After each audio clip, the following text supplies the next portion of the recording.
When you look at the way the game has advanced, and I'll just give you some data. But just from in the late '80s, early '90s, John Daly led the tour driving distance. John Daly was the longest striker of the golf ball on the tour at the time, and he was driving the ball. I think 288 yards, 289 yards, something was the he was the longest, and the tour average driving distance was around 265. Today, it's 30 yards greater than that. So now 10%. Oh yeah. So now the average driving distance is in the 295 range, and the longest drivers out there are in the 320, 330 range, and sometimes longer. You have found Authentic Business Adventures, the business program that brings you the struggles, stories, and triumphant successes of business owners across the land. Downloadable audio episodes can be found in the podcast link found at drawincustomers.com. We are locally underwritten by the Bank of Sun Prairie, Calls on Call Extraordinary Answering Service, Bold Business Book, as well as Live Switch. Today we're welcoming / preparing to learn from Todd Graves of Graves Golf. And Todd, I'm excited. We are now entering what, at least in my world in the Midwest, is golf weather. So let's talk golf today. Well, yeah, the Masters, coming next week. So really golf season across the country and probably across the world really kicks off for us around Masters. We always gear up for this time of year. Nothing's more exciting than the Masters tournament. So it's a big week next week. So we're excited about what's happening. It's been kind of an early interesting season this year because the weather seems to be it's always off and on, but it's I own a golf course here in Edmond, Oklahoma, and the grass came out early this year, which I don't know if that's always a good thing, but we got some nice playing conditions and we're ready to go. Golf kicks off for us and we're ready to get busy this year. Nice. Yeah, I'm in Wisconsin and we always joke that we have 6 springs. Yeah. Last a day or two at a time. So yeah. I know that the course has been open and they've been snowed on and all that jazz. But at any rate, let's talk about how you got started, because it's been a while. You've been in this game for quite a bit, it sounds like. Yeah, I'm not sure, in business, being an entrepreneur, I'm not sure that you ever really know what you're doing at first. You get into the game because you have an idea or you have something unique that you want to offer the world and help people with. And I think that's kind of what I stumbled into. I played professional golf. I played in college and I played professional golf, and I aspired to be a player, and I played for a while on the tours around the world, and I just I kind of fell into I saw a problem. I saw a problem in the golf world from a golf learning, teaching methodology standpoint, because I struggled. I struggled to learn the game. I struggled to become better at playing it. Even though I was a good player, I came from a background of educators. My parents were both. My dad was a PhD in microbiology, taught at the medical school. My mother owned the civil learning centers here in Oklahoma City. She was an entrepreneur herself. So, I came from this background of always questioning how things worked, and I would consider myself relatively smart. I don't think I'm the most intelligent tool in the shed, the most smartest guy in the world, but I always, I'm inquisitive. I always was curious about things, and as I tried to approach the game of golf and get better at it, there was a lot of dogma in the golf instruction world, and there was really no standardized teaching methods. And it just didn't seem simple to me. So the more I tried to improve, the more trouble I saw with the industry that teaches the game of golf. Matter of fact, to give you an example, the PGA teaching manual, the manual that they teach from today, if you go into a pro shop and you want to learn from a PGA pro, that teaching manual that they operate from and they use has not been updated since 1990. So you would think that, with the technology today and with the way the game works and with all the, look at the industry, look at your world. We got AI, we got so much information out there and the ability to do things we could never do before. And you got this antiquated way they teach the game of golf. Now, I'm not saying that everything in that manual is bad and wrong. I'm just saying that there's so much more that we can offer and become better at what we do. And that's part of an entrepreneur's job, is to keep improving. So I look at that. That was part of it, and there was, everybu's teaching a different method. So I said, look, there's something wrong with the game of golf. It's how it's being taught, and it's what's being taught. And I built a business around that, and so I kind of stumbled into it just because I saw a big need and a problem. That's what we do as entrepreneurs. We find needs, we find problems, we try to solve those things as best we can. That's fair. That's totally true. Tell me a story, because I have to admit ignorance here. I am just getting into golf, like Yeah. just getting into golf. So I have played golf, not well. We play best ball, and out of 18 holes, we're probably using mine 2 or 3 times at best. Yeah. And I'm going to call that pure luck, nothing but skill. Yeah. So at any rate, tell me a story about, let's just say, a typical drive in 1990 versus a typical drive now, with the skills and the tools and all that kind of stuff. Is it, when I say a typical drive, I guess a good drive, not my drive, a good drive where it goes straight where you intend it to go? Is it farther than what it was? Well, here's what's interesting about it. When you look at the way the game has advanced, and I'll just give you some data. So, just from in the late '80s, early '90s, John Daly led the tour driving distance. John Daly was the longest striker of the golf ball on the tour at the time, and he was driving the ball. I think 288 yards, 289 yards, something he was the longest, and the tour average driving distance was around 265. Today, it's 30 yards greater than that. So now, 10%.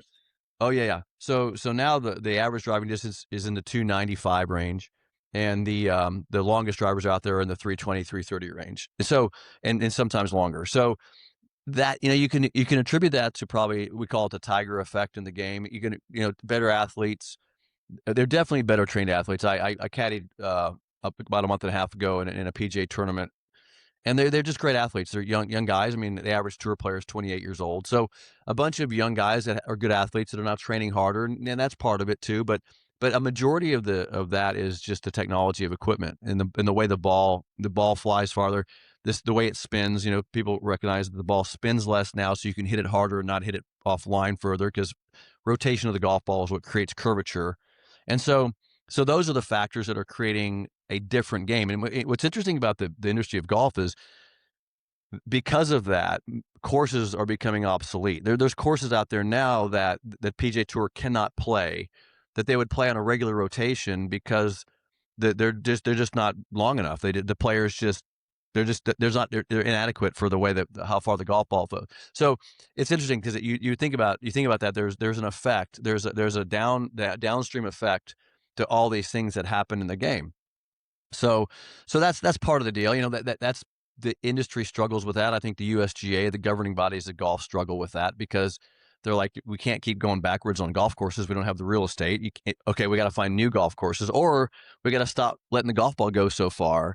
But that's part. It's been a big controversial issue with the game of golf since Tiger basically came over and started hitting the ball really long distances. So that's kind of an example of the change that's happened in the game in the last, at least since Tiger.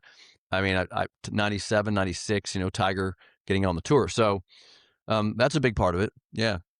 Interesting. I guess it never even dawned on me that they'd have to change courses or not use a certain course because of distance. Yeah, well, like the Augusta National, which we're going to see next week at the Masters, they've lengthened that course dramatically to handle the distances, because that's one of the most renowned places, that tour events and places to play golf, and they're going to definitely want to play at Augusta and keep doing the tournament there. But if they would have left the yardages at Augusta where they were even 20 years ago, it'd be obsolete. Guys would be driving greens and flipping wedges at every hole, and it just wouldn't be even a challenge.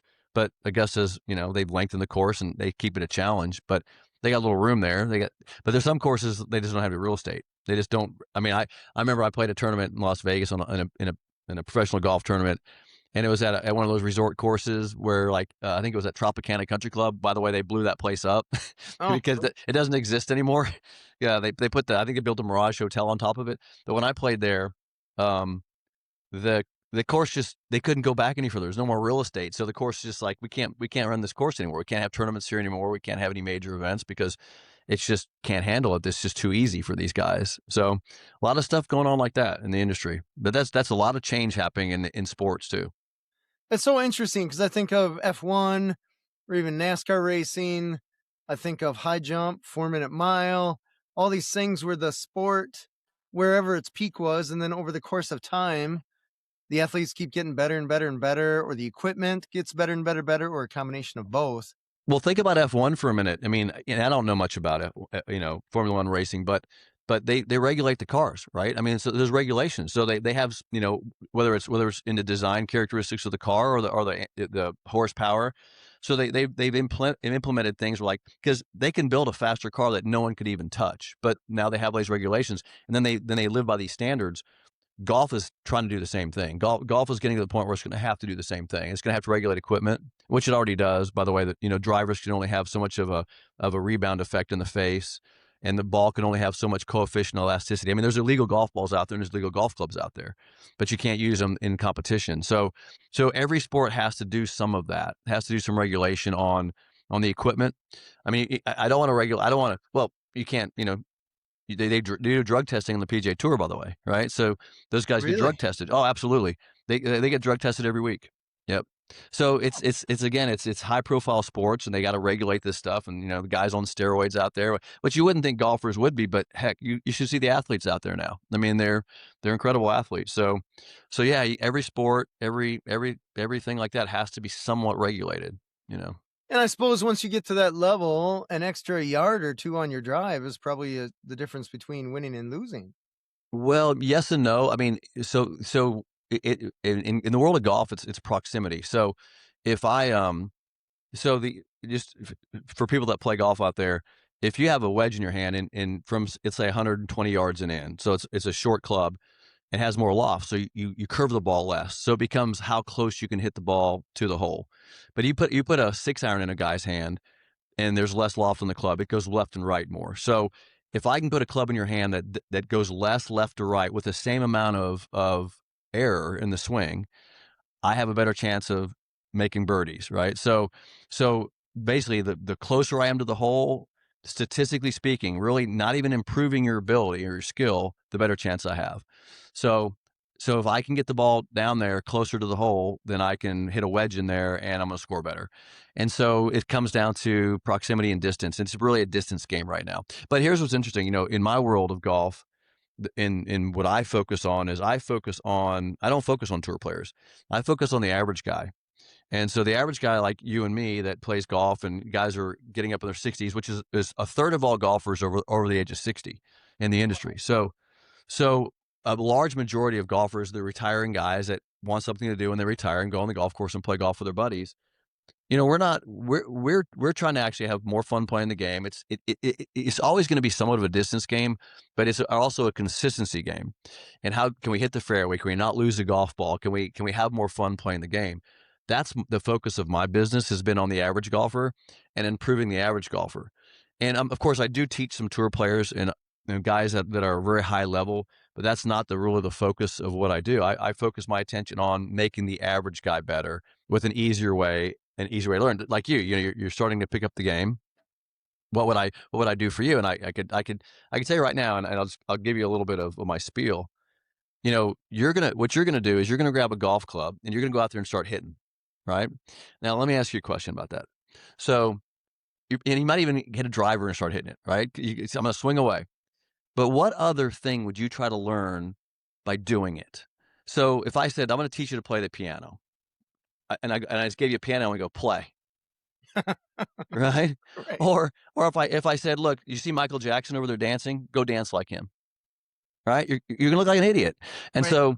so what I would do, I would say, let's be smart about this. If I'm going to teach you how to dance, I'm going to teach you step 1, and then step 2, and step 3, you know, and then I'm going to put it together and you have a dance. If I'm going to teach you to play the piano, I'm going to teach you the notes. Then I'm going to teach you where to put your hands. Then I'm going to teach you chords. Then I'm going to teach you how to put those chords into a sequence. And then also music plays, right? So it's a product of positioning and sequencing. It's the opposite of what people do to play golf. What people do to play golf is they go try to do it, and they keep trying to do it, and they keep trying to do it until they realize, geez, this is hard. And then they go take lessons. And by then, they've been doing it so long, it's like you're fixing people all the time. And so I've built a company around a structured, systematic approach to learning. And so not only do I teach an easier way, which is fundamentally based on biomechanics of the natural use of your body, which we can talk about that, but I teach a process. And by the way, when it comes to entrepreneurship, and that's probably a really important subject for the guys that, you know, the folks out there listening to this podcast, is systems are very important in business. And so, you know, not only in my business, having multiple systems here that, marketing systems and all that stuff, all the business side of this, but having a system that people can clearly understand when they come in here to basically benefit from your products. If you confuse people and they come in here and they're confused, like, what do you actually do? Right. I mean, what do you teach? Well, we teach golf. Yeah, but that's a commodity. I mean, I can learn that down the street. How do you teach it differently? Well, we're just different. Now, you confuse them. But if I say, look, I have a 5-step process that I teach you. And by the way, this I spent multiple years learning from other entrepreneurs, which that's why people listen to this podcast. They want to learn from other people. And I was very fortunate to work with some very high profile CEOs, for Starbucks and other big companies. I was very fortunate to be around from really high profile people that were really very skilled and talented with business. And me, I'm just a knucklehead golfer trying to be a business guy. And they what resonated greatly with me one time, I was sitting in a meeting, and one of the entrepreneurs that I was in a meeting with was very successful at cleaning private airplanes. And he said, Todd, when I first started in business, he had a multi-million-dollar private plane cleaning company.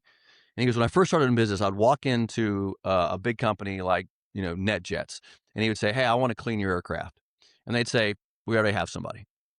And he goes, okay. And so he started to get really confused because it's so hard to get these contracts. So he sat down with a piece of paper and he showed me this paper and he drew a graph, and the graph started here. We start here. We have step 1, step 2, step 3, step 4, step 5. We have 5-step process. And he made it like an airplane flying and landing, right? And he had these graphics on the sheet. And he goes, that's how we absolutely clean an airplane perfectly every time. That is our system of cleaning airplane. So he walked back into those companies and said, this is the process we use to make sure every airplane is cleaned perfectly. And he started getting contracts. And he goes, that's how I built my business, with a 5-step process. Because he gave it was super clear to the end user, to the people buying the product, that what I'm buying is exactly consistently the same every single time. And it's very clear on what I'm getting when I do business with you. And that resonated with me greatly, because I said, that's the problem with golf instruction, is you don't know what you're going to get, right? You don't know if you come to me, if you're going to get, are you going to get a golf swing, or am I going to try to fix something, or am I going to hurt your back? So I built a process that said, this is what you get when you work with my company. We run you through this process. And to me, that was probably the clarity of that was probably what I would want every entrepreneur to understand, is that when you get super clear on your process, it's really easy for your customer to know what you do. If you're not clear, then you got a problem. You got a problem. I was sitting at a meeting one time, and I don't know if you know who Todd Herman is. Do you know Todd Herman? I'm afraid I don't know. He would be a guy that you'd love to have on. Amazingly smart guy. He's a good friend of mine. He'd be great to have on your podcast. He wrote a book called The Alter Ego Effect. And I met Todd at a conference in Seattle. And Todd knew who I was because he was a golf guy and he understood golf. So he kind of knew who I was, and I didn't know who Todd was at all.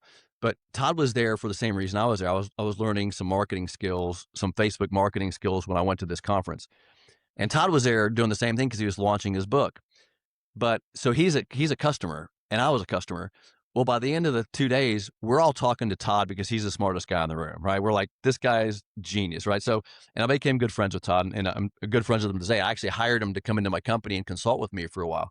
Nice. But Todd, one of the things that was so critically important about what Todd and we discuss a lot of times in this process is your customer is gonna feed on your clarity of what you have to offer, and without clarity, you're just not going to be able to, you're going to be a commodity. And so I was at Todd's seminar, and I was sitting up front because Todd did these seminars one time. He was teaching entrepreneurs all these skills, and I would always sit in the front row, and he would just give me crap the whole time because he knows me really well and use me as a good and a bad example while we're doing these shows. And there's probably 500 people in the room. And there's one guy walked up to me during kind of during one of our breaks, and he says, Todd, he goes, I'm a golf instructor. He goes, I want to, he goes, how have you become so successful? And I said, well, what do you teach? And he goes, well, I'm a golf instructor. I'm going to say, yes, but what do you teach? And he said, well, I teach golf, like you do. I'm like, no. I go, no, what and how do you teach? And he goes, I don't understand. I'm like, right. If you understand that question and you can answer that question, then you can go teach golf. Because right now, anybody can teach golf. Like I can walk down the street and learn golf from the pro down the street or the other pro down the street, or I can drive 5 miles and go to another pro. So you're just a commodity. You're just another golf teacher. And so what happens is you say, okay, I teach. If you asked me that question, I said I teach a single plane swing. It's based on the biomechanics and the method of Mo Norman, the greatest ball striker that's ever played the game. And we have a 5-step process that we teach when we teach you the swing. We put everybody through this process. So I give them a very clear example of why we're different than everybody else. And so and what happens, what's even the best part of that is I can charge more, right? Because now when I charge $300 for an hour and there's $50 down the street, they're going to go, well, that guy, his system, even though it's more expensive, is more valuable to me because he's got a clear process for me. So it all works out. So that's kind of backing you into what I believe. People are what people are going to do is they're going to try to commoditize themselves. They're going to say, well, the guy on the street charged $50, I'll charge 40, right? And I go, that's the opposite of what you should do. Actually, you should actually clarify your process and charge more. No, that's Totally agree. kind of yeah. Totally agree. Yeah, systematize everything. Yeah. And you have a fantastic point about that's a great differentiator. Yeah. How you have a process and the other person's like, well, I'm good at golf, so I can teach you. Yeah. And my wife's a teacher, and I can tell you it's very interesting talking with her because she's like, everybody thinks that just because they went through 8th grade that they can teach 8th grade math or 8th grade Yeah. science or something like that. Yeah. But there's a skill set to teaching that is not necessarily aligned with, or doesn't mean that you, just because you know the stuff doesn't mean you know how to teach it. Very important. Very And I know important that point. I've paid professionals that were very good at their skill that I was trying to learn the skill from them, but they had no business trying to teach it because they had no idea how to teach. It's exactly right. Because there's a friend of mine. He was a performance coach, and he was hired to help Olympic athletes become better at firing long range rifles. So guys that were snipers that were long range shooting. And he said he was studying these guys. All these guys were Olympic level, but he said as he's studying these 10 athletes that were shooting, there was one that was by far better than their other 9. There was one guy. So he said, what I did is I took the guy and I studied him. And they all have the skills. They all have the technical skills. They all held the gun a certain way. They all positioned themselves a certain way, and they all were very good. Except there's one guy, he said he's head and heels above. And he said, so he studied him, and he found out that the difference between him, the one guy that was amazingly above the other 9, was that he shot between his heartbeats. Oh, right. So he figured this out. So then he taught the other 9 to do the exact same thing, and they all increased to that level. So there's these things that sometimes athletes don't even know they do. There's things that like I guarantee it, LeBron James has no idea why he's so good, right? But he's just a great athlete, and he's trained a lot, and he's had a lot of experience, and also now he's great. But teachers, they distill it. So what we do is we distill it out. We would we would study LeBron James and say, okay, here's the 5 things he does that's better than the other average basketball player, why he's better than the average basketball player. So that's what teachers are able to do. And that's what I've been able to do I've studied more biomechanics. I would not say I'm an expert in biomechanics, but I'm probably pretty close because I've been in the room with some experts. We've studied human body motion and how things work. And we just have a different understanding. I see a golf swing differently than most people. You would see the club move, and I'm looking at body positioning and stabilization of how the body works and internal rotation of the trail hip. And I'm looking at things in a golf swing that you'd be like, what the hell are you talking about? But at the same time, that's because I know the cause and effect relationships that are occurring in that motion. And so that's what teachers do. We distill it down, and we have the experience to do that because we may have been through it ourselves, but we've had to sit back and look at it from a different perspective. just break it down. I love Break it. it down. Yeah. Love it. Tell me about Mo. Yeah. Well, Mo is a fantastic story. And so what I stumbled across, so as I'm on my kind of mission and my search for trying to become a better player myself, this is back in my playing days, I was frustrated. I was working with the best instructors in the world, the guys who were supposedly knew the most, and they knew a lot, but I was kind of at wit's end. I wasn't really getting any better. It was kind of this. I remember telling my girlfriend at the time when I was practicing with these. I was traveling. I've told people no one spent more money on golf instruction than me, and I was traveling around the world working with all these instructors. And I was scratching my head one day. I'm like, yeah, 2 weeks ago, he told me to stand this far from the ball, and then today he said move closer to it. And then I came back and I'm like, so how far should I stand from the golf ball? I don't understand. I'm so confused. There's no systematic approach to this. It's just like random. And so I was pretty much done. I was done. I can't play professional golf anymore. I'm basically losing all my sponsors. I'm not making any money. I was 28 years old.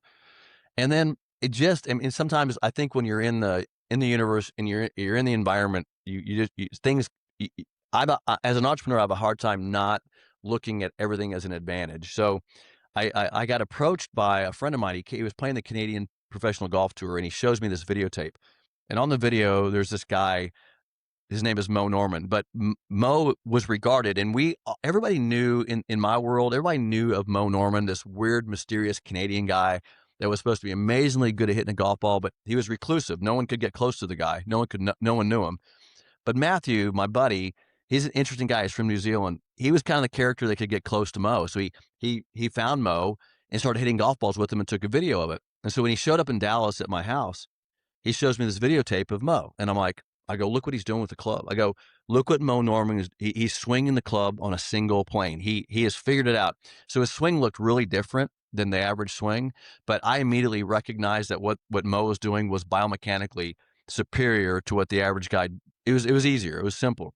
So for a year, I just started hitting golf balls looking like that, like trying that video. I'd never met Mo, had no idea who he didn't know who I was, but I was copying what I saw on the videotape, and I got pretty good. I got pretty good in a year. Well, that end of that year, I get invited to go to a clinic where Mo was at the clinic in Chicago. So I go to Chicago, and Mo's doing a clinic, and I was kind of invited as a professional golfer guest there. So I was a little bit high profile, so I was inside the ropes per se. So after the clinic was over, I walked up to Mo and I said, you're the best I've ever seen hit a golf ball.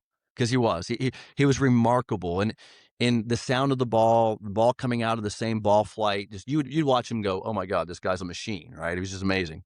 And so I said, you're the best I've ever seen, Mo. And he goes, I know, I'm the best in the world.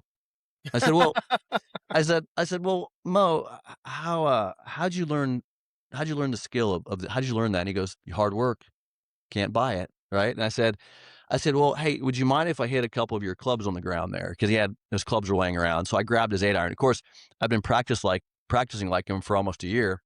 And I started hitting balls. He goes, ooh, it's me. He goes, you look like me. You look like me. He starts recognizing, that I was trying to swing like him. And so I became friends with him. And over the next 10 years, we just teamed up, and I did clinics with them and traveled around with them and became friends with them. And he taught me, he taught me remarkable things about the golf swing. But from a humane side, I fell in love with the guy because he was a character, but he was reclusive, and he may have been autistic, but he was also just a genius when it came to playing the game of golf. And he really got recognized. In 95, he was put on the cover of Golf Digest, and he started getting recognized for everything that he was doing. But it was really late in his life. Titleist gave him what they called a reverse scholarship because he wasn't making any money. And pretty soon, by the time he died, he had $1 million in the bank. So he started getting some popularity about the same time that I met him. And the companies were kind of recognizing what he was doing. And we started a company called Natural Golf that taught his method. And I picked that up, and that's what I've been doing to this day. I've been teaching what Mo Norman taught me. But yeah, if you look up Mo, we're actually working on a documentary film about him. And That's there's awesome. with Barry Morrow, who wrote the movie Rain Man. I've been working with Barry on a project about him. But anyway, Mo was just he's a crazy guy. And look, when I want to entertain myself, I just put in a Mo video because he is a character. Like he's the things he says and the way he relates to, and he's super entertaining. So I have a great time. He passed away in 2004. I miss him dearly, but I really enjoy when I can remember some of the times I hit balls with him and some of the crazy stuff we did to try to figure out the game, but he had it figured out. That's awesome. And is this something, the single plane swing, he Yeah. just created Yeah. that? Yeah. So what, it's a good question. Like like how did Mo figure this out, right? How did he figure out an easier way to hit a golf ball? And it's actually pretty damn simple. It's funny. My grandkids the other day, this has been a year ago, but my granddaughter comes up and she goes, G-Paw. She goes, I want to play golf. I'm like, nah, no, you don't. She goes, yes, I do. I go, okay, come here a second. And I gave her a stick. Like I gave her a long stick, and I just put a rock on the ground. I just put a rock on. I go, hit that rock. with his stick. And what she did was exactly what Mo did. She didn't hang her arms down to hit that rock. She pointed her arms directly with the stick at that rock in a straight line, right? That's the single plane. So if you're going to take the human anatomy and hit something on the ground, you point your arms at it and the stick. It makes sense, right? That's what Mo did. But see, golf isn't taught that way.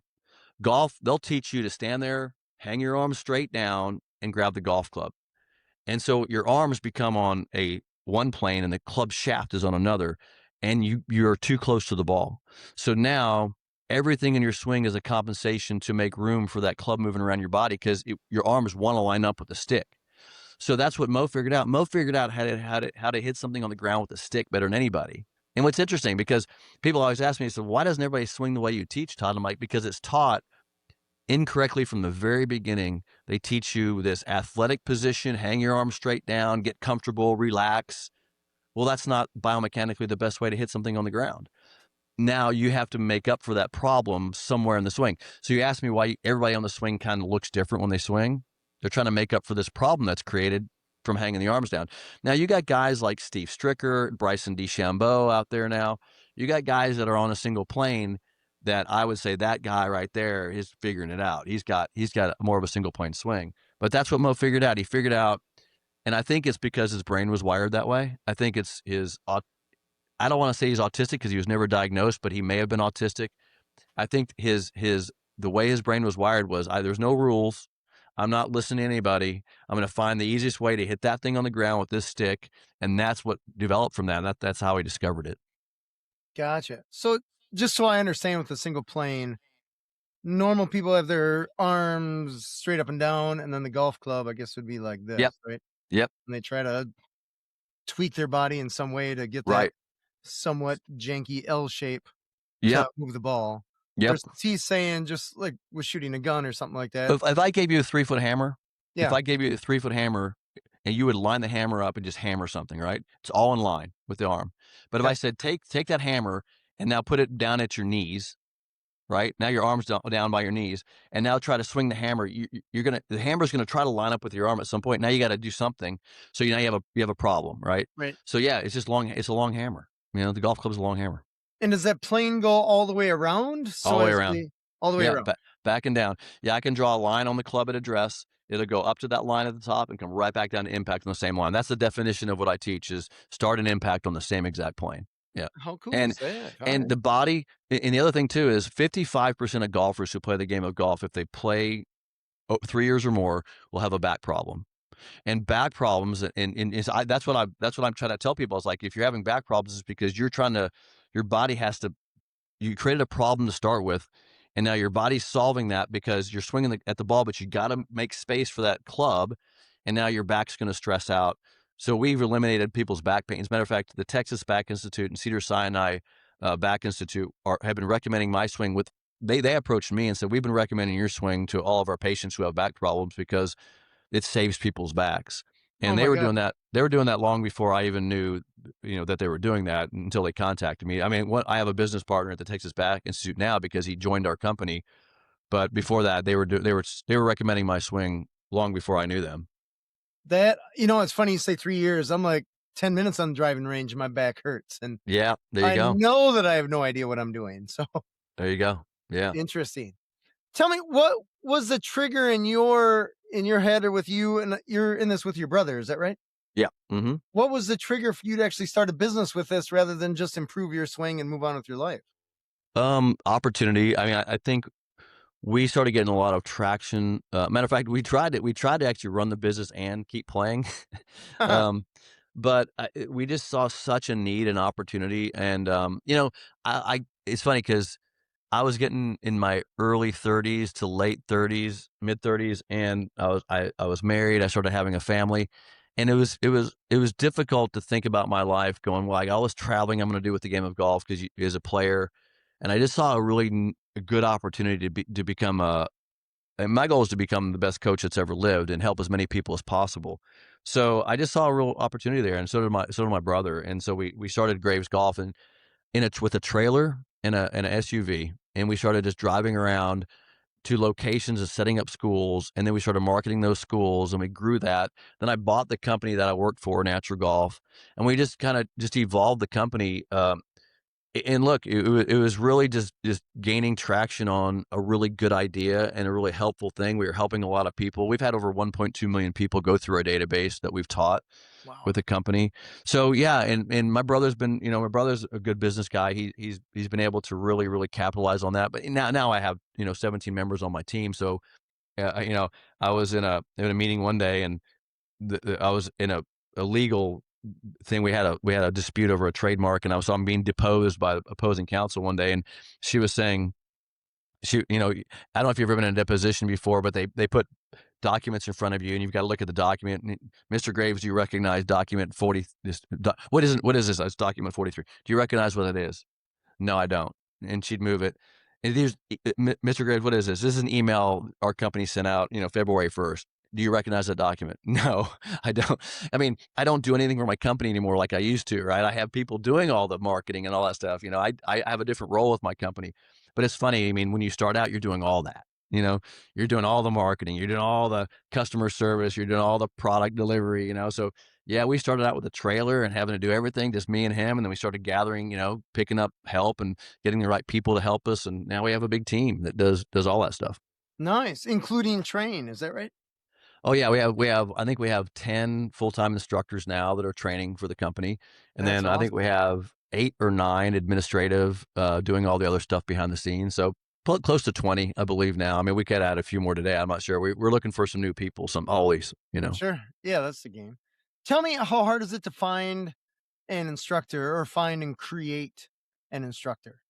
It's a good question. It's it's challenging. Um, it takes a lot of time to speak the language, right, of the company, and it's like it's a value system. I think that's one of the biggest things that you have to do is when I'd rather it's like teaching the golf swing. I'd rather start from scratch than bring a PGA pro in and try to teach them our value system, Mm. right? Um, So now, well, hold on a second. You said value system, not necessarily the swing. That's right, very interesting. I love that. I yeah. love that. So teach the value system first. Well, I think the swing. I think the system system we teach, and the way we teach it, I can teach anybody to do this. But the values that we have are probably the most difficult thing, because if you come in here thinking like we're an anti quick fix approach. So if you come in here for a 1 hour lesson, we won't want to give you that lesson. But if you want to come sign up for a process with us where we'll have enough time to actually make a change, we would love to sign you up for a program. So that's a value system we have. And so, if you come in here and say, I'll teach anybody anytime to make a few $100, that's not our value system. So that's been the hardest thing for me, is getting people to have the same values as us. And so that would be really the priority, is the value system. And then, what we teach and the processes we teach are very, very simple, very understandable. Now, you have to be able to read. It's like reading an X-ray. You have to learn to read a golf swing, and you have to learn those things. Those take time. And that's probably a lot of the training that I help the guys with. I mean, we have instructor meetings quite often to evaluate swings and things that we see people doing. And, we see health issues. I can actually see a putting stroke and see a swing problem in a putting stroke, because biomechanics. So Wow. people innately have injuries and ways they move, and when you understand the body and how it works, you see things. Just like a real expert trainer can see how you do a squat, and you can say, well, you're going to hurt your back if you do it that way, because so that's what we try to get. And that level is more challenging. That's why we have different levels of instructors. But I think the method is actually very easy to understand and very easy to teach. But I think the company values have to be prioritized over that. Right Yeah. on. Yeah, I mean, company values, is a huge thing. Culture of the Yeah. business. Oh my Exactly. gosh. It's the Yeah. most important. Yeah. Tell me a story about working with your brother. Family partnerships can sometimes be challenging. Well, any partnership can be challenging. I So wouldn't tell me a recommend story, it. good or bad there. I'll be honest. I wouldn't recommend it. I if you can stay Love the honesty. if you can stay out of it, and what's funny is we're so different when it comes to business. I respect my brothers. He's a very intelligent, smart guy. I don't know of anybody smarter than my brother. I'm a my brother has said this so many times in our company. He goes, Todd, you keep creating rockets, and I got to figure out a way to get them off the ground, right? And so he's like the doer guy, and I'm like the creator guy. And so you need both of those in a company. You absolutely need both of those, but they don't need to be brothers because because that dynamic changes everything.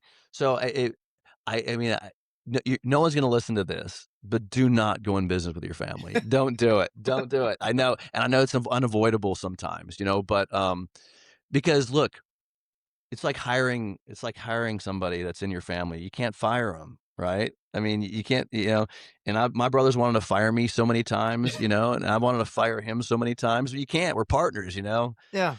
So I just think there's a lot of challenges with that, and I think anybody who's been in a business relationship with a family member understands it. There's no clean. I've never heard of a clean one. I've never heard of an easy one. It's always challenging. So I don't know. I just wouldn't recommend it. That's my recommendation. But I'm in it. We have 7 businesses together. 7. Yeah. Wow. I mean, some of them are real estate holding companies and whatnot, Sure. but I still got to deal with contracts. We still got to deal with stuff, Yeah. and half the time there's a mediator in there, so we make the right decisions. So we're not doing it from an emotional standpoint of, you punched me when I was 10 years old, so, you know, Oh, so that's yeah. funny. Tell me, let's shift gears into the trailer, the truck, and all that kind of stuff that you're going out to these different places. You're going all over the country, it sounds like, right? Well, we have some main locations. We have an Orlando location, a Phoenix location. I bought a golf course here in Edmond, Oklahoma. This is our main site, which is our training center. So we have 3 main locations, and then we have a traveling team that will go places at certain times. We go to Chicago. We do some remote locations as well. Fewer now than we have in the past. We've been going to Canada. We've been all over the at least the northern United States. But we Palm Springs, Las Vegas. We'll do some remote locations as well. We try to stick to our main sites, though. It's easier to control and have better experiences at those places.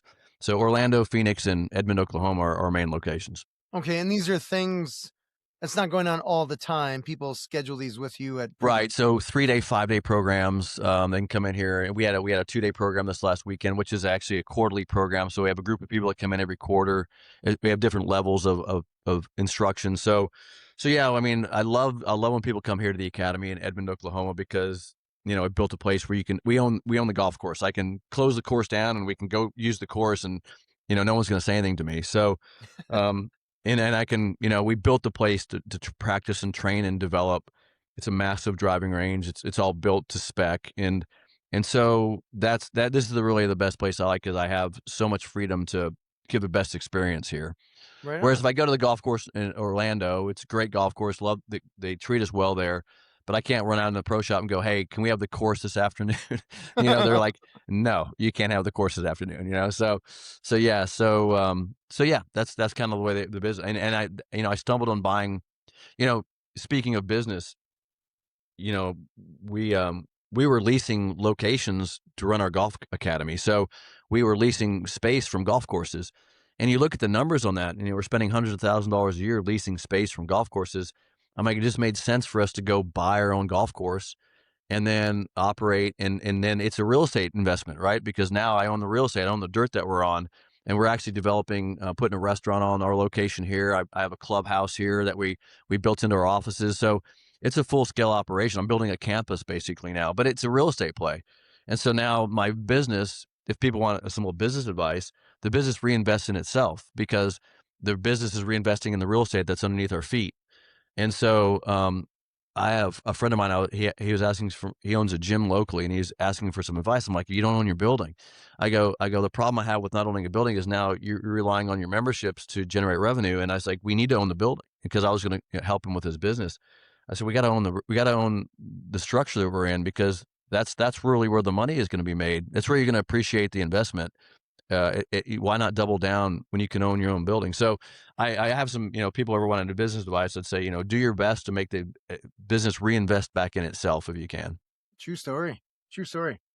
I want to ask you about some basic golf stuff, because a lot of business owners end up on the golf course, whether they like Yeah. it or not, whether it's through fundraisers or that's just where a lot of deals get made.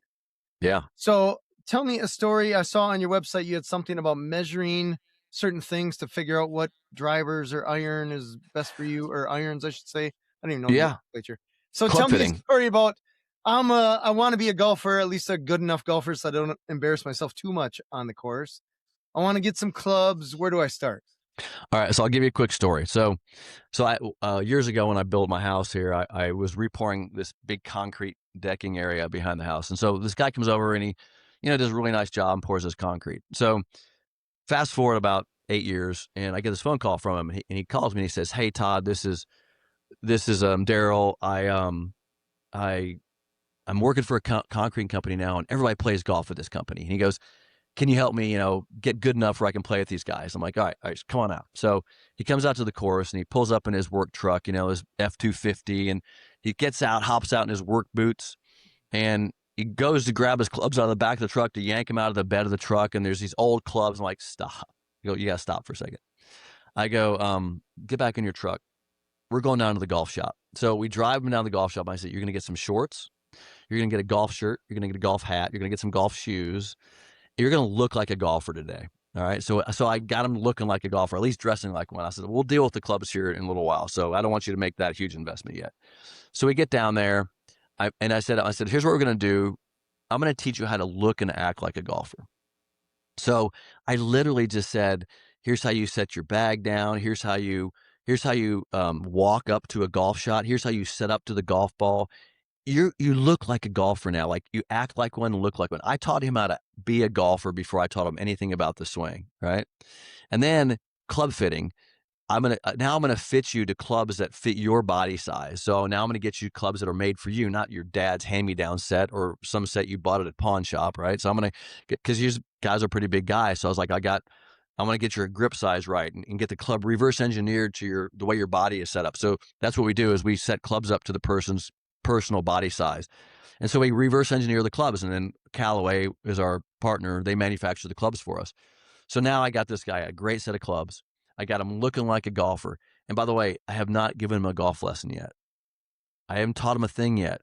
And he goes back to his company. This is after about 2 lessons, only 2, not lessons. I wouldn't even call them lessons. I'd call him looking like a golfer, you know, whatever. So he goes and plays with these guys. And he comes back and goes, Todd, I got to tell you something. He goes, these guys are looking at me going, you are getting so good at this game. And it was because I made him a golfer. I gave him the persona of a golfer. And now I think this is a good lesson because he wasn't a concrete guy playing golf anymore. He was a golfer that knew how to play golf, that was in the business of concrete. And so I think that's a big deal. I think it's a big deal to take on the persona of what you're trying to achieve. And by doing that, you then become that. If he was just a hack concrete guy that plays golf once in a while, that's a different persona than a golfer that has concrete business for a living. So that's my recommendation for people playing business golf. Dress well, dress like a golfer, act like a golfer, or learn to act like a golfer. Learn what a golfer does, and then you will become that. And that's a lesson for business too, because people are always really afraid of failing in business, right? I'm going to fail at this. Well, what's interesting about my business career and when I've built this business is the right people showed up. I didn't have to go look for the right people a lot of times because I was in the business of being the best, right? I'm in the business of being the best golf instruction company that's ever existed. I'm in the business of providing the best golf schools that exist. And when you're in the business of the best want to be a part of that, right? So you attract the best. So my recommendation is to take on the persona of what you want to become, and then you will attract what you need in the business. And I think a lot of people do it the opposite of that. I think a lot of people are like, well, I hope I make it this week. We got to get by. We'll put we'll just put the temporary sign out front because we can't afford a nice one, right? Well, you look temporary, right? Oh So gosh, that yeah, is so accurate. yeah, It's insanely accurate. Yeah, that's a fair point. You know, it's interesting when I have gone to the golf things, I'll put on a polo or something like that, but it's not. I don't have the whole golf. I don't even know what golf shoes are. I've heard yeah, of them and I have seen them, but I couldn't tell you what's special about them. right. I, don't- I mean, are there spikes or something? I don't even know. This Well, is me asking. they're spikeless now, but they're definitely built for stability, and it's equipment for your feet, right? Because you're an athlete and you're on the ground. So there's shoes I mean, I'm sponsored by a company that they're equipment for your feet. So yes, I mean, there's definitely shoes that work really well for golf. I'll tell you what, your tennis shoes don't. They'll stabilize your feet. And if you're rotating, you're trying to keep your feet down as an athlete, you got to have shoes that help stabilize that. If you're Huh. slipping around down there, you don't have stability, your body can't biomechanically work correctly. So yeah, absolutely. As an ice skater, he's not on tennis shoes, right? He's on ice skates. So your sport requires, and there's a ground connection in golf. So your sport requires equipment and so much. I'm not saying that you need to run out there and go spend $5,000 on all new equipment, but it's something that as you improve, you need to, it can really make a big difference. I had a guy bring a set of clubs to me. He came into the academy for some instruction, brand new guy, and he brings these clubs in here, and I just want to take them down and throw them in the dumpster. Oh Like, no. these are going to hurt you, right? They're not built for you. I don't know where you got these things. You probably got them from some friend or something, but you think about it. He's going to go to the range, and he's not skilled yet. He hasn't developed himself yet. He's going to swing these really difficult golf clubs to hit that aren't really fitting him very well. It's not the best scenario for him to improve, right? So yes, equipment is a big deal, but more than just equipment, taking on the persona, like acting like it, is a big deal because you will always achieve right. It's really called raising your standards because if I tell somebody, look, I want to help you, and they come in here like, well, I just want to be okay at it. I'm like, okay, what? So that I think we need to raise that standard because the standard of okay is much different than the standard of excellence. And so I would want to say, look, what does it look like to be excellent at this? And then, okay, what do you have to do now to be excellent at this? Well, I got to put more time into practice. Great. Okay, great. Let's get your schedule out. Let's schedule. So it changes by raising your excellence level. It changes how you approach it. If you just want to be okay at it, you're not going to do anything. You're going to just be okay, and you'll be okay with that. So, so I'm always about raising people's standards, and that's why I took my friend down and had him buy a shirt and a hat because I wanted him to raise the standards of what it meant to be a golfer, and it did, and he became a golfer. Right that day, he became a golfer because his standard became a golfer's standard. If you bring an employee into your company and you say, it's okay if you don't dress like us. It's okay if I will fire that person 1 hour into their employment if they don't come in here and first say to me, what are the value systems of how we dress around this academy? All right. Because when a customer walks in, the first thing they see is the guy in a pair of jeans. Oh, I guess you can wear jeans out here. That's the level of standard this place operates under, right? It's just all going to be seen, So what is that level? What is that standard that you operate under from a business standpoint to a personal standpoint to how you treat your body to how you treat your employees? It's a standard, and that's the value system that. And by the way, I can't expect other people to have that value system if I don't. Like True. I can't run around and expect people to have a high standard if I don't have a high standard. I can't tell you we do not wear jeans at the academy, and I come in here wearing jeans, Right. right? Right. So Totally it's true. the standard. So I think that's all very important to people that want to aspire to be the best in their business, and they should. If they're going to be in business, why not be the best? Right. Oh my gosh. Great point. Great point. It's so interesting when you go into a store or place and nobody is dressed uniformly. Yeah. And so you don't even know like who works there, Who who works doesn't here? work there, Who works here? Yeah, I know. whether it's a restaurant or whatever. I remember we were at a restaurant in San Diego the other day, and I'm like, I don't even know which ones are the wait staff or which ones is just one of the I people know. looking for the restroom. I know. And he asked the guy walking by, "Hey, can you get me some iced tea?" He goes, "I don't work here." Yeah. Yeah. Yeah. So interesting. Yeah. Tell me, so that guy, the concrete guy, you got him all garbed up. What did you Yeah. do for clubs for that guy? We fit him. So we have a custom fitting process, and it's based on arm measurements, how long your arms are, how your legs, wrist to floor measurements, ankle to hip to floor measurements, hand size. We have a whole process. Again, we have a process for it, and so we run you through the process, and then we custom fit the equipment. We reverse engineer it to the size of your body and your strength. Which would be a shaft flex issue. But yeah, we reverse engineer it all the way out. We have a whole system for that. Matter of fact, that's one of the first systems we built, actually, was our club fitting system. Okay. Yeah. Very cool. And is that, you said that's with Callaway? And so once we have your specs, we call them your specs, which is, all the dimensions of the clubs we want to build for you, then we hand them over to Callaway and they custom design those clubs based on those specs. All right. And Right. we're talking length, or what is Callaway adjusting from their Yeah, so bulk with shaft the club? shaft flex length of the club, the lie angle, which is the angle the club sits on the ground based on how tall you are, basically, the grip size, that's the base, and then there's the set makeup, which is what clubs you actually have in your bag: driver, 3 wood, 5 wood, 7 wood, 4 iron, or maybe you don't have a 5 wood, you have a 6 iron, whatever. So specking it out to and by the way, that may change as you improve. You may say, "Hey, now your swing speeds have increased. We can put a 5 iron in your bag," right? But so that's part of the game that may change as you improve, just like the shaft flex may change as you gain more speed as you get better. But we basically reverse engineer the clubs to the way you're swinging right now, and then you can. The good news about that is you now have clubs that fit your body, and so now you're not fighting your equipment while you're trying to learn the game, All right? right. And that's what so many people do. I mean, dude, I had my mom's clubs when I learned how to play the game, right? Okay. My mom, 357 iron, right? No, they didn't fit me. I was 5 feet tall, and my mom was a lot taller than me when I grew up, and I'm hitting her clubs. I mean, no, they didn't fit me. I remember my dad finally said, "We got to get you some clubs." So we went down, we bought a set, and my dad and I cut the shafts off and put grips on them, and we did our best job to make them fit me, right? That was my first, like, I got to fit clubs to my body. And so, but that, that was our rudimentary way of me getting clubs when I was a kid. But now we have a whole scientific process on it. So the technology of the clubs, it seems like the past, I don't know, 10, 20 years. I mean, I don't know exactly, because to me, it's just a stick hitting a ball.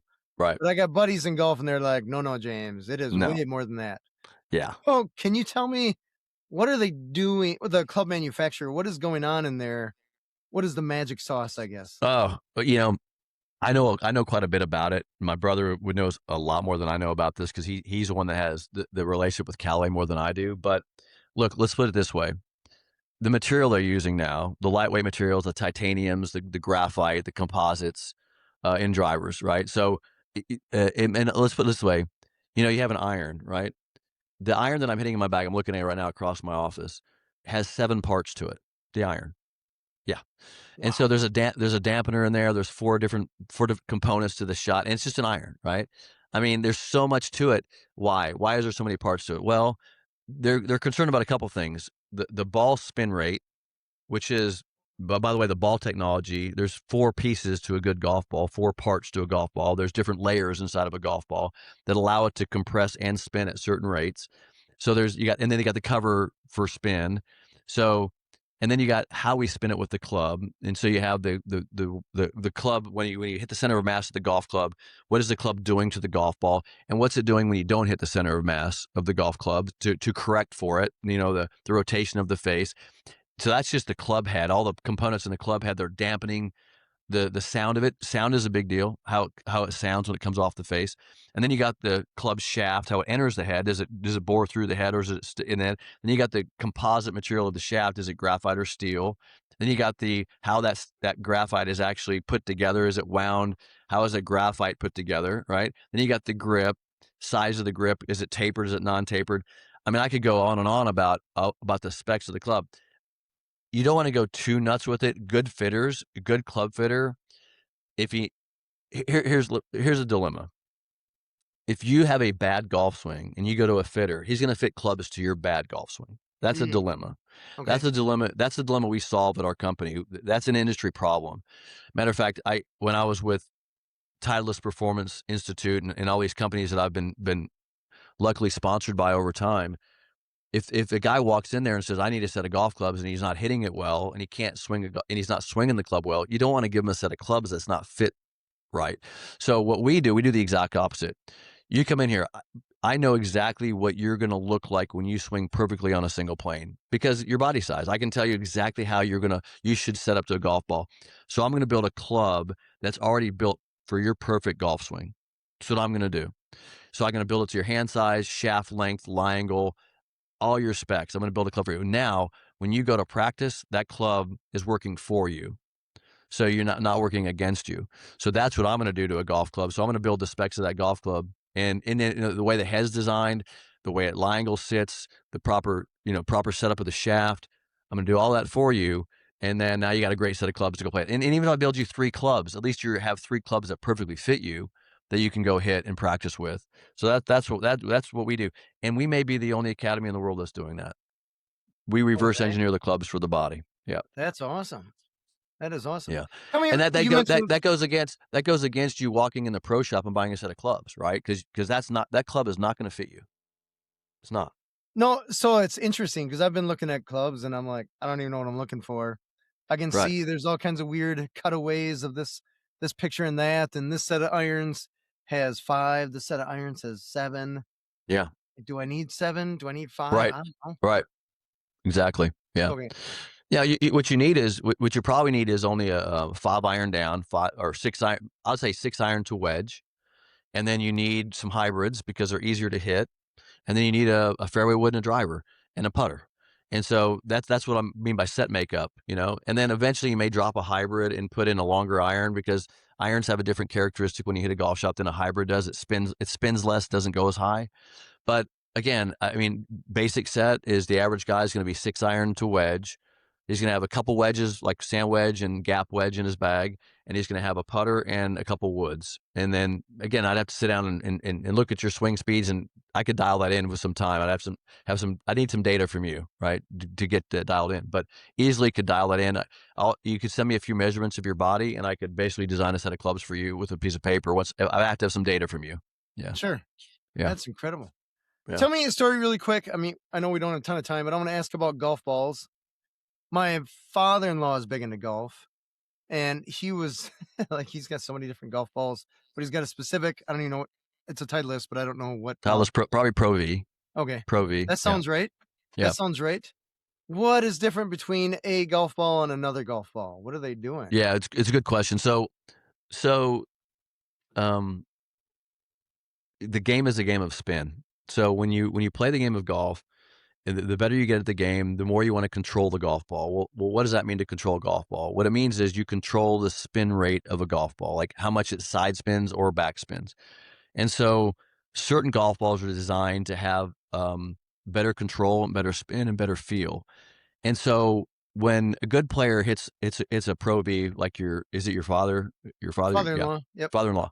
So when your father-in-law hits a golf ball, he's probably a relatively good golfer. He understands that he has better control over that golf ball because it spins at a higher rate or a more controlled rate, and he has better feel with that ball. The average player probably doesn't understand that because, like, if I go to the local range, that ball is built for durability, right? It's not built for great shots. It's not built to control on a golf course. It's not built to stop on a green. It's built because I want this ball to last for 2 months, right? Or whatever, All right. Okay. So the average range ball is just a hard kind of 2-piece thing built for durability. It'll still fly. It'll still go out there. You'll still get some practice with it. But if I go to the golf course and play with that, it hits the green and bounces over the back of the green. It doesn't fly consistently the distance because spin controls the distance the ball goes. It spins inconsistently. I don't get the same consistent distances from it. So it's a terrible thing to play golf with. If you're a good player, I can't control it. I can't stop it. And I don't know how far it's going to go. Right. So better golf balls that have 4 pieces, sometimes 5 layers to them. Every layer inside that ball is designed to how much compression it has, how long it stays on the face, how much it slides up on the face, and how much I control the spin. So good players play these high dollar golf balls because when I go play, I know they go consistently the right distance. I can stop them on the green. I can spin them with wedges, and I have full control over the spin of that golf ball. So that's why. And I'll give you a quick story. Just to understand the difference in golf balls, when Tiger Woods would play in the Ryder Cup, they have a match where it's alternate shot. So Tiger hits the shot, and then the player 2 hits it from where Tiger hit it, right? So they're playing the same ball. And the tour players would complain because they didn't want to play Tiger's ball because he played a different ball that spun differently than their ball. Uh-huh. And that's the challenge between 2 really good players playing is that we got to pick a ball to play with. Like, I don't like your ball, and I don't like. There's so many arguments that go on between players. I don't like the ball you hit. I don't like the ball you hit because of the way it spins and how much you can compress it. So, as you get to higher levels, the ball becomes more and more and more important, much more important. But I mean, it's always important. Don't get me wrong. I mean, the Pro V is the best ball out there. It's the most expensive ball out there, right? Those really high. There's a number of really high profile golf balls. But the average guy probably doesn't need to do that right now if he's out there just trying to learn the game. Don't go spend $6 a ball, right? But if you're a really good player, you need to play a really high quality ball. Yeah. That makes sense. I am so glad that you told me that, because I'm looking at it as I'm going to spend, Yeah. what are we talking, $18, Yeah. $24 every hole, losing 4 balls. Why am I going to spend so much money? I'll just There's grab some whatever ball. there's some good balls out there that aren't super expensive that are pretty good.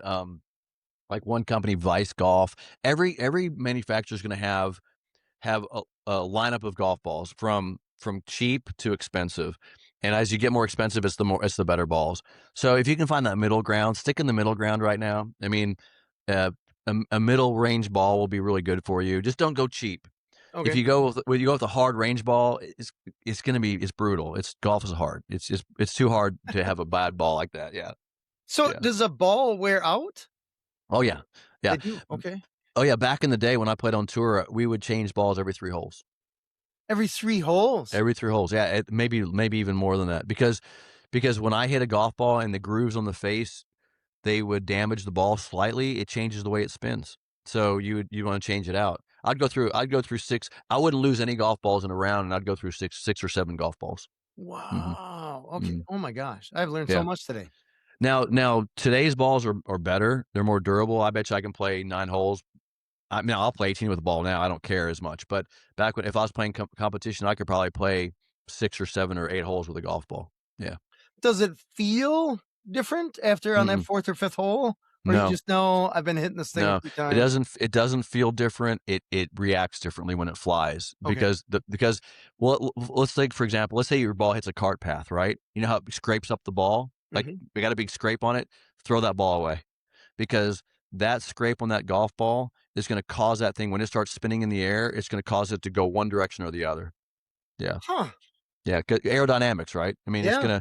it's like if I cut a part of the wing off of an airplane, it's like it's gonna it's gonna curve, right? So That makes sense. I feel like you taught yeah, me a lot about golf, but you yeah. also gave me a lot of excuses I can use for why my golf game is so bad. And I gave you excuses why you can go spend a bunch of money on golf clubs and golf balls now Yeah, too. right. So yeah. I love it. So Todd, how can people find you? Well, I really like doing these podcasts because I can tell people about my latest book, which is The Intelligent Golf Swing.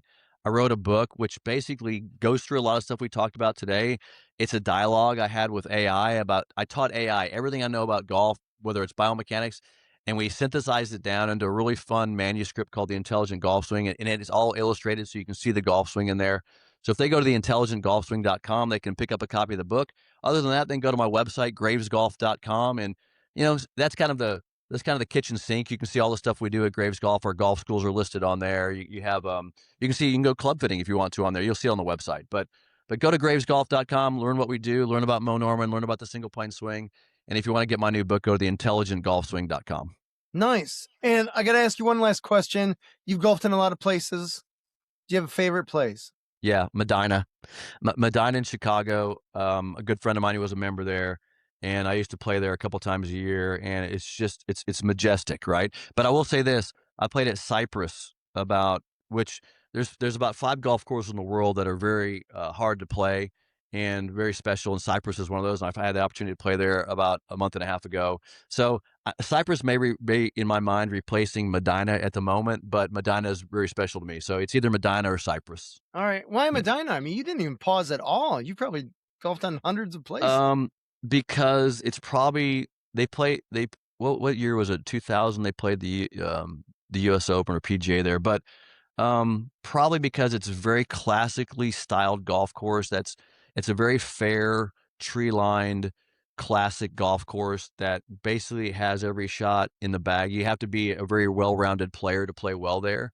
It's not tricked up. It's not a desert course where you got to hit it 300 50 yards to cut corners, and you can hit in the rocks and play out of it. You know, I got a lot of, I have a lot of, I don't like desert golf courses very much because it allows for a lot of stuff.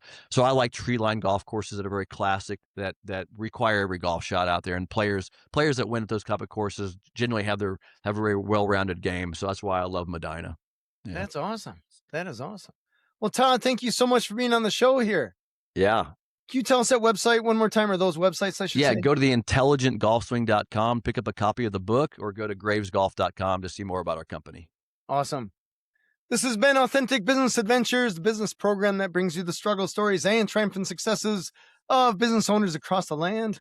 My name is James Cademan, and Authentic Business Adventures is brought to you by Calls on Call, offering call answering and receptionist services for service businesses across the country, on the web at callsoncall.com. And of course, the Bold Business Book, a book for the entrepreneur in all of us, available wherever fine books are sold. If you're listening or watching this on the web, if you could do us a huge favor, give it the big old thumbs up, subscribe, and of course, share it with your entrepreneurial friends. We'd like to thank you, our wonderful listeners, as well as our guest, Todd Graves. Todd, my goodness gracious. Can you tell us that website one more time? Theintelligentgolfswing.com, or go to gravesgolf.com. Awesome. Thank you so much. I appreciate everything that you've done, helping me, certainly with my game in this 1 hour podcast. And I'm certain other entrepreneurs that are like, well, we're getting on these greens. We better learn what the hell we're doing, right? Got it. All right. Thank you so much. I appreciate your time, Todd. Appreciate it. Thank you.